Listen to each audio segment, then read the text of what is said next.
मित्रांनो नमस्कार. महाराष्ट्र राज्याच्या अहिल्यानगर जिल्ह्यातील राहुरी तालुक्यात असलेल्या देवळाली प्रवरा या ठिकाणी माझ्या राहत्या घरी दिनांक 22/10/2023 रोजी पहाटे 1:43 काही हल्लेखोरांनी माझ्या घरावरती हल्ला करून त्या ठिकाणी मला आणि माझ्या कुटुंबाला जिवंत जाळून मारण्याचा प्रयत्न केलेला होता आणि त्याची फिर्याद देण्यासाठी मी राहुरी पोलीस स्टेशनला गेलो असता त्या फिर्यादीमध्ये मी सांगेल त्या पद्धतीने राहुरीच्या पोलिसांनी फिर्याद घेतलेली नव्हती. म्हणजे त्याच्यामध्ये त्या रात्री हल्ला केलेले जे कोणी आरोपी होते त्यामधील मी उजाडात बघितलेले आणि सीसीटीव्ही फुटेजमध्ये कैद झालेले देवळाली प्रवरा येथीलच सुधीर विठ्ठल टिक्कल आणि त्याच्याबरोबर आलेले 4 आरोपी या ठिकाणी पोलिसांनी राजकीय दबावपोटी फिर्यादीत घेतले नाही. आपण नंतर तपास केल्यानंतर त्यांचं नाव नोंदवू अशा पद्धतीची मला त्या ठिकाणी त्यांनी कल्पना दिली आणि वेळ मारून नेण्याचा प्रयत्न केलेला होता. त्याचबरोबर राजकीय दबावपोटी या हल्लेखोरांचे नाव हल्लेखोरांची संख्या फिर्यादीत घेतली नाही. त्याचबरोबर माझ्या घरी येऊन पोलिसांनी जो काही पंचनामा केला तो काय केलेला आहे याचीही माहिती मला त्या ठिकाणी दिली नाही. इतकंच नव्हे तर एक खोटा साक्षीदार त्या ठिकाणी उभा करून हे सर्व प्रकरण दाबण्याचा राहुरी पोलिसांकडून प्रयत्न झालेला होता.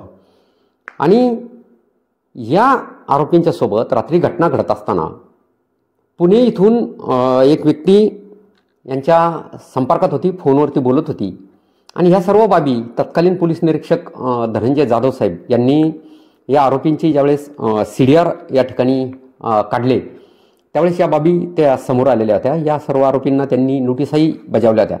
फक्त या 4 चाकी वाहनामधून ते आरोपी आलेले होते त्यांच्या ड्रायव्हरचा शोध या ठिकाणी बाकी असताना काही कारणास्तव तत्कालीन पोलीस निरीक्षक धनंजय जाधव साहेब यांची या ठिकाणावरून बदली झाल्यामुळे आणि तपासी अधिकारी बदलल्या गेल्यामुळे या सर्व घटनेचा जो काही तपास आहे तर तो राजकीय दबावापोटी या ठिकाणी पोलिसांकडून गुंडाळण्यात आला होता.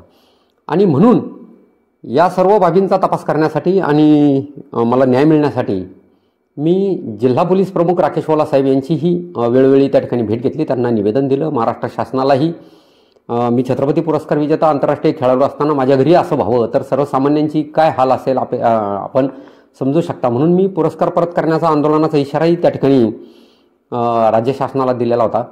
परंतु याचा कशाचाही या ठिकाणी परिणाम झाला नाही आणि राजकीय दबावापोटी हे सगळं प्रकरण त्या निमित्ताने दाबण्यात आलं.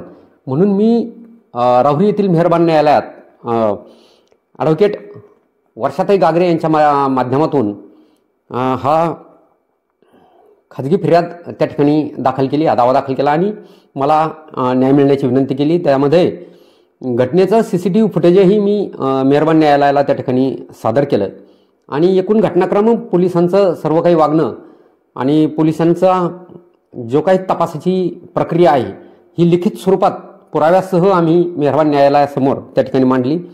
आमच्या वकील वर्षाताई गागरे यांनी त्या ठिकाणी भक्कमपणे बाजू मांडली आणि कशा पद्धतीने फिर्यादीची फिर्याद त्या ठिकाणी नोंदून घेतली नाही, आरोपींची नावं त्या ठिकाणी वगळण्यात आली, त्याचबरोबर आरोपींची संख्या त्या ठिकाणी फिर्यादीतून वगळण्यात आली, कशा पद्धतीने पंचनाम्यात मला त्या ठिकाणी बाजूला ठेवण्यात आलं सोयीस्कररित्या आणि कशा पद्धतीने CDR रिपोर्ट असताना त्या 5 आरोपींपैकी 4 आरोपींना नोटिसा बजावण्यात आलेल्या असताना एका आरोपीचा तपास बाकी असताना कसा तपास त्या ठिकाणी थांबवण्यात आला, अशा पद्धतीने भक्कमपणे या ठिकाणी बाजू मांडल्यानंतर राहुरीच्या मेहरबान न्यायालयाने या ठिकाणी मी सांगितलेले आणि CCTV फुटेजमध्ये दिसत असलेले जे कोणी आरोपी आहेत देवळाली प्रवरा येथील सुधीर विठ्ठल टिक्कल आणि इतर 4 यांनी केलेल्या त्या घटनेचा सखोल तपास या ठिकाणी 3 महिन्यात पूर्ण करण्याचा आणि अहवाल सादर करण्याचा या निमित्ताने राहुरी येथील मेहरबान न्यायालयाने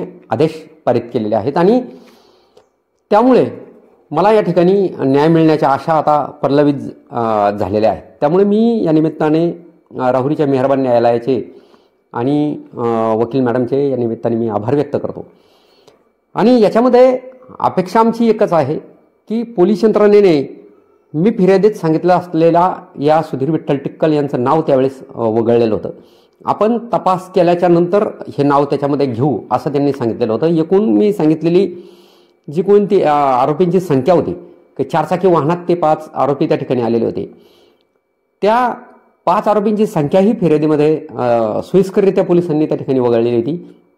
इतकंच नव्हे तर पोलिसांनी साध्या त्या CDR रिपोर्टनुसार समोर आलेल्या नावांच्यानुसार त्यांना बजावलेल्या नोटिसनुसार ह्या आरोपींना त्या ठिकाणी बोलून घेण्याची तसदीसुद्धा त्या ठिकाणी घेतलेली नाही.